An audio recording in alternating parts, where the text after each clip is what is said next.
Good morning, I'm Larry Steinhouse, and welcome to Money Chat Now. Money Chat Now is a politically charged stock market pre-show, giving you the politics behind the biggest moves in the stock market. It is presented with comedic common sense by an expert in financial literacy, and hey, that's me, Larry Steinhouse.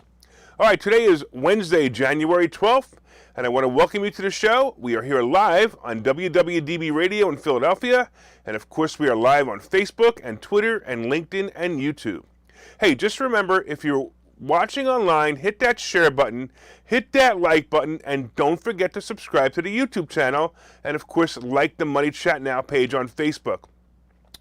You can comment live during the show on YouTube and Facebook and LinkedIn and Twitter, and I'll even try to get back to you. Hey, Money Chat Now is brought to you by Investor Schooling, and you can attend a complimentary class this Thursday by going to investorschooling.com, and there you will learn about real estate investing, stock options trading, and everything money. We teach everything money at Investor Schooling. All right, so on today's show, we're going to be talking about the futures. Of course, we always talk about the futures, right? We're going to be talking about the Supreme Court silliness. Let's talk about this. Hey, we're going to be talking about Russia, Ukraine. We're going to be talking about, hey, is there a healthy economy or isn't there? We're going to be talking about empty stores, IRS delays, and of course, today's picks. Hey, I want to say hello to Dan and Bill and Tom. Thanks so much for watching. I totally appreciate you guys.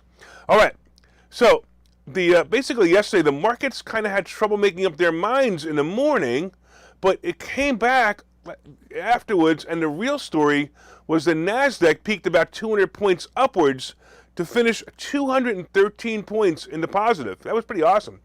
Basically, investors decided it was time to move back into tech stocks, and the bond rates settled into a groove right around 1.75. You know, if you've been watching, if you've been paying attention, I told you this was going to happen, and the investors are basically going to get used to the higher bond rate, but I still see the bond rate dropping in the near future, at least temporarily, like maybe over the next couple of weeks.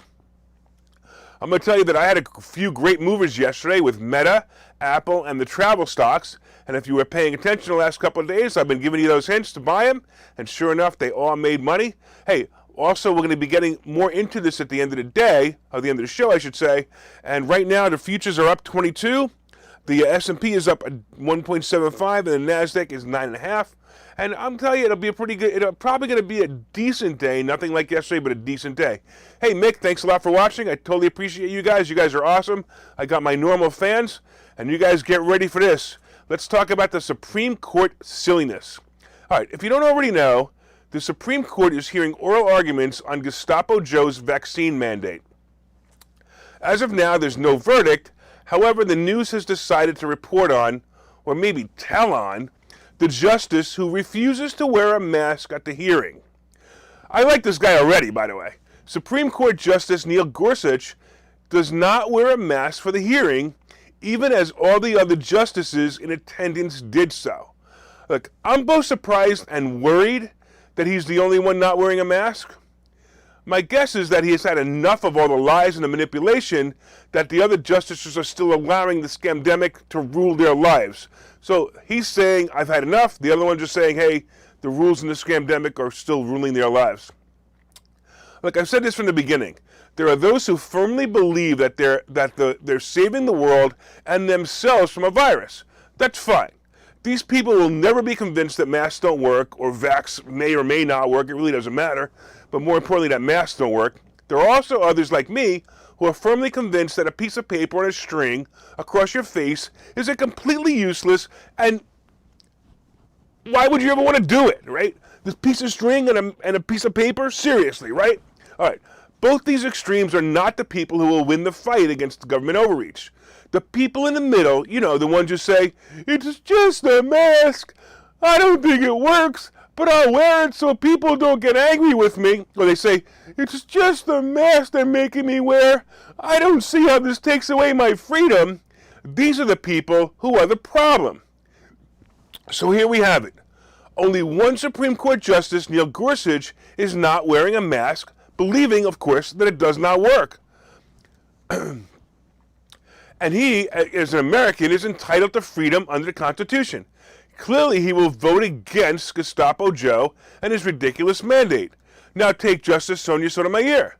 who normally sits next to Gorsuch during such hearings and until recently had been the sole justice to wear a mask, began participating in arguments remotely through an audio connection to her chambers last Friday. So basically, she's not only wearing a mask, but she's wearing a mask in her chambers, so she can't be in the room with the other people. That means she will clearly vote for Gestapo Joe. Of course, the article goes on and on and on about how irresponsible Gorsuch is for not wearing a mask, but I'm personally worried about the other 7 Supreme Court justices being swayed and saying, hey, it's just a mask, it's just a vaccine, suck it up. This indicator is a scary thought, especially with a conservative-leaning panel of justices. Remember, if this goes bad, the Constitution goes bad with it. I'm also surprised that this hasn't been settled yet. To me, it was an open and shut case. It's totally unconstitutional, so stop it. But we'll have to wait and see. All right, let's talk about Russia-Ukraine. So it's funny, I write these stories, sometimes I write them the day before, and I started off with this line. You haven't seen much in the news about Russia and the Ukraine lately. And the funny part is today there's a whole bunch of articles on Russia and Ukraine, so I actually wrote this before there was all these articles. But anyway, it's basically because the scamdemic is always more important than a potential war. Anyway, this is a real issue. To catch you up to speed, Ukraine is practically begging the coward in charge of the United States, President Poopy Pants himself, to help them join NATO. The interesting part of this is Ukraine wants to be protected from a Russia invasion by being part of NATO and knowing that the Allies will back them. So Russia is saying that if we don't let the Ukraine become part of NATO, then they promise not to invade them. I have to say that this is an interesting cat and mouse game that this administration is definitely too childish to handle. So being the amateur he is, President Poopy Pants has told Russia, you ready? That there will be severe consequences to them invading Ukraine. Now, I have to say that when Trump says something like this, the leaders of other countries listen and think about what severe consequences really are.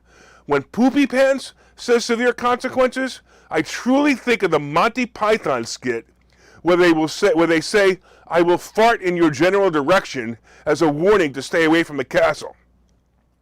Seriously. This is what Poopy Pants is going to do. What more is he going to do? What is he going to do? Throw his depends at Putin?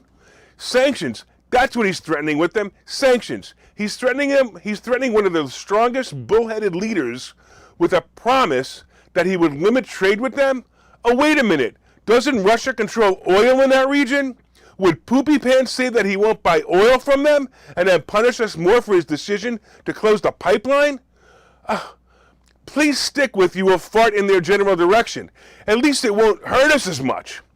By the way, if Poopy Pants doesn't fart in their general direction or place, sanctions for retaliation, China is more of an ally of Russia than the U.S. And while we've seen all of what Biden's domestic policies are a total failure, now we're going to get to see his foreign policies drive us up even worse or close to World War III or simply no oil for Americans.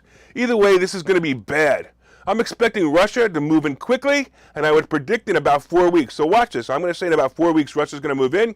And when it happens, the market's going to tank. By the way, it's going to be quick and fast, and it's not going to really matter anymore. But be prepared for it because the markets are going to drop when it happens, and it's going to be an absolute bargain hunting day.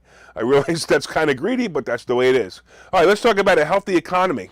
So yesterday, by the way, Mike, I appreciate you. Thanks for watching. Hey, Lou, thanks for watching. I totally appreciate it. So yesterday, Fed Chairman Jerome Powell was speaking at his confirmation hearing and stated that the economy is both healthy enough and in need of tighter monetary policies. Powell said that he expects a series of interest rate hikes this year, along with other reductions in the extraordinary help the Fed has been providing during this scamdemic. All right, during his confirmation, Powell was asked many questions about inflation, which is running at a 40-year high. So when he was asked these questions, the rumor was that Powell quickly reached into his pocket and pulled out what appeared to be a picture of Biden with a finger pointing, and the picture apparently had the caption that said, "I did that." Sources also say that Powell quickly put it back in his pocket and stuck it on a gas pump on his way home from the confirmation hearing. All right, Powell continued. Powell continued to confirm that he has been advising that there would be at least 3 minimum interest rate hikes this year, and then said if we see inflation persisting at high levels longer than expected, then we might have to raise interest rates more over time. And I'm going to tell you, he will. He also continued, we will use our tools to get inflation back. Of course, Powell has also discussed the insider trading issue that I reported yesterday and assured the public that new rules will make it harder for Fed chairs and officials to continue to take advantage of insider trading, so it'll make it harder for them to do it, right? This made me laugh. He actually said this about insider trading. The old system was in place for decades, and then suddenly it was revealed insufficient. Really? So you guys got caught with your hands in the cookie jar, and you blame the cookies? Wow. All in all, it looks like the period of 2 to 3% interest rates, by the way, will be gone for many years, and we're going to go back to a normal monetary policy. I've been saying it for months now. Go refinance, take out all you can from your properties while prices are high and interest rates are low. And by the way, I got to tell you something. In Pakistan, there are several violent riots going on because of inflation in that country. So fuel prices there have actually doubled over a short period of time. Do you think if fuel prices here will do the same? Do you think anybody would do anything more than put one of those, hey, I did that sticker on a pump? Do you really think a hedge inflation would be smart right now? Well, if you want to hedge inflation, buy some real estate. And if you want to learn how to do that, watch the next commercial. Okay, so you've thought about investing in real estate, houses, apartment buildings, properties, but don't really know where to start? Well, what if you could very easily learn how to gain strategies to use other people's money to buy and sell houses in the Philadelphia area? If you could learn and network with successful area real estate investors and how to produce monthly income on rental properties without headaches, that place is Investor Schooling. With Investor Schooling, you'll learn from 2 Philadelphia area rockstar real estate investors, Phil Falcone and Larry Steinhouse, about how to buy and sell properties the easy way and teach you basic and advanced techniques to help you make money in real estate. You can attend Investor Schooling in person or online visual classes 8 times a month. You can and will learn how to make money in real estate. Call for free information and get a complimentary pass to one of these classes. But don't delay, as these complimentary passes are limited. Call the number on your screen now or visit investorschooling.com. investorschooling.com.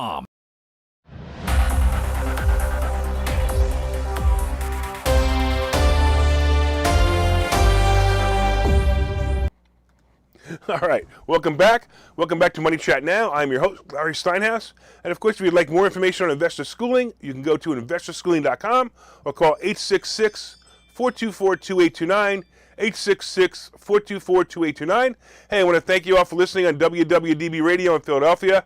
I got to laugh because Lou online says he can't believe that I'm still on this station. Frankly, I can't believe it either, but as long as they let me air, that's fine with me. Hey, if you're watching online, please hit that share button so you can help your friends learn about how to make more money. And, of course, give them a laugh. Hey, hit that like button. Let me know you enjoyed the show. Leave comments. Let me know what you think about the show today. Let me know what you think about my Monty Python humor today. And also, you can leave comments on LinkedIn and YouTube and Facebook and Twitter, and I'll try to respond to them. All right, so far, of course, we've been discussing the futures updates. The Dow is up 44 points. The S&P is up 6.5. And the NASDAQ is up 42. It's probably going to be a good day, and we'll find out soon. Hey, we talked about the Supreme Court silliness and the fact that only one Supreme Court justice is wearing a mask. Not wearing a mask in the hearing, and that worries me a lot. We talked about Russia, Ukraine, and President Poopy Pants and how useless he's going to be in that. We talked about a healthy economy, maybe. And coming up next, we're going to be talking about empty stores and IRS delays. Hey, and of course, we're going to be talking about today's picks and plays. But did you hit that like button? Did you hit that share button? Come on now. Did you also leave me some comments on Facebook and LinkedIn and Twitter? And of course, if you're listening on WWDB Radio, be sure and set a preset to this station and listen every day at 7:30. And look up the Money Chat Now page on Facebook when you get home and let me know what you think of the show.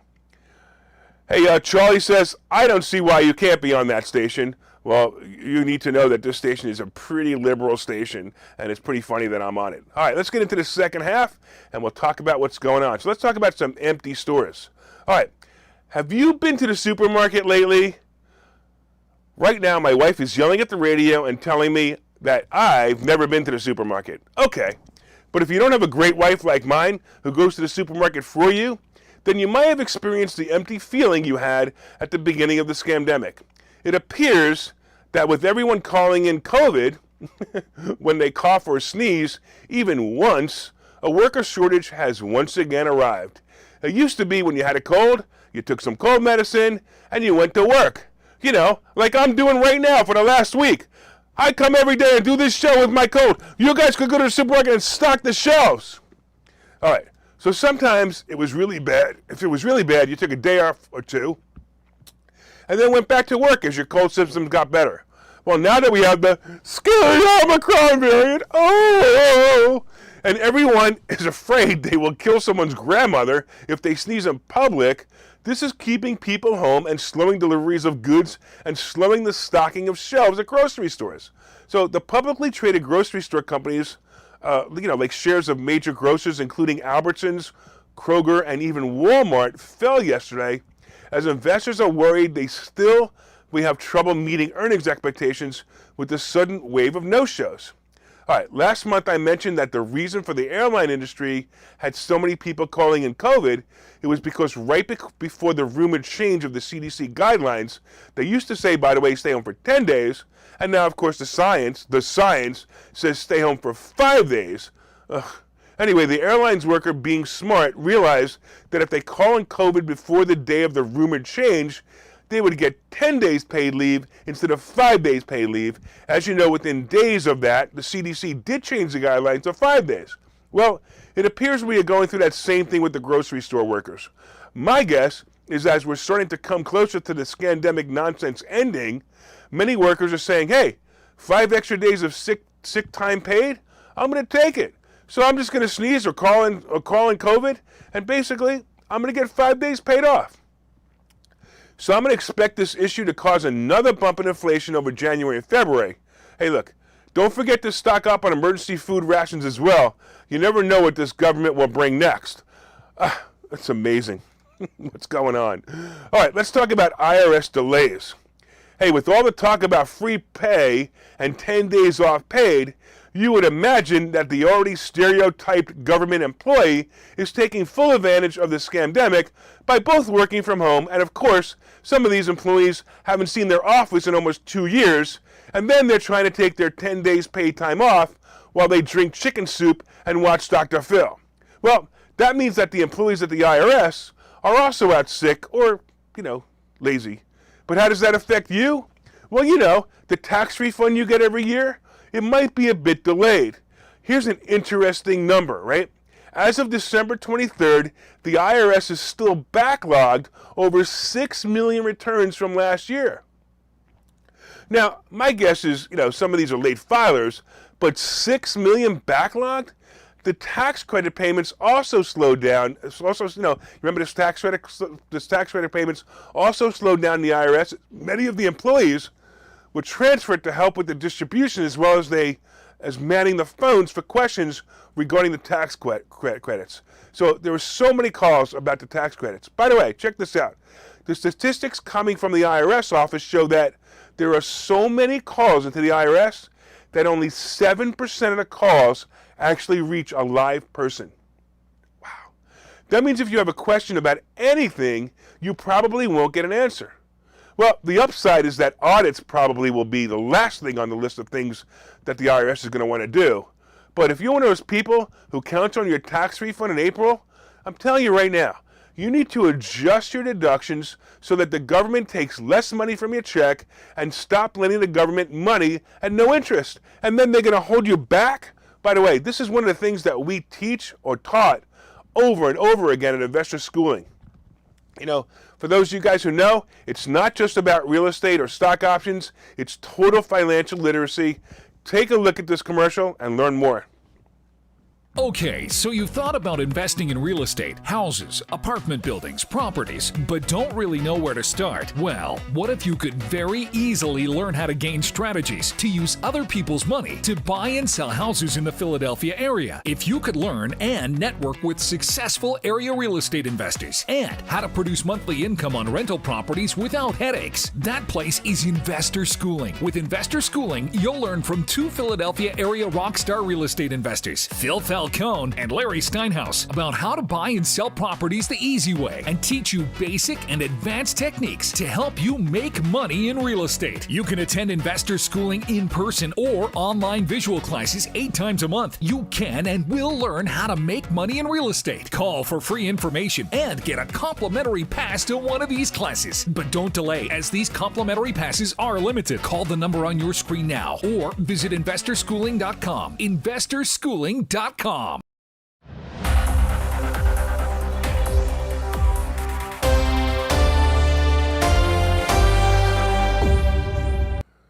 All right, welcome back to Money Chat Now. I am your host, Larry Steinhouse. And of course, if you'd like more information on Investor Schooling, you can go to investorschooling.com or call 866-424-2829, 866-424-2829. Hey, by the way, if you're watching online, the only way I know you're watching online is if you leave comments. So please leave comments. I don't even care if you just say hi. Just leave a comment. Let me know you're there. All right, so let's talk a little bit about the futures update real quick. The Dow is up 44, the S&P is up 6.25, and the Nasdaq is up 37.5. We've also been talking about the Supreme Court silliness and how only one Supreme Court justice is coming to the hearing without a mask. That worries me. We talked about President Poopy Pants and how useless he's going to be with Russia and the Ukraine. We talked about whether there's a healthy economy or not. We're going to find out. We talked about empty stores and, of course, IRS delays. Coming up is today's picks and plays.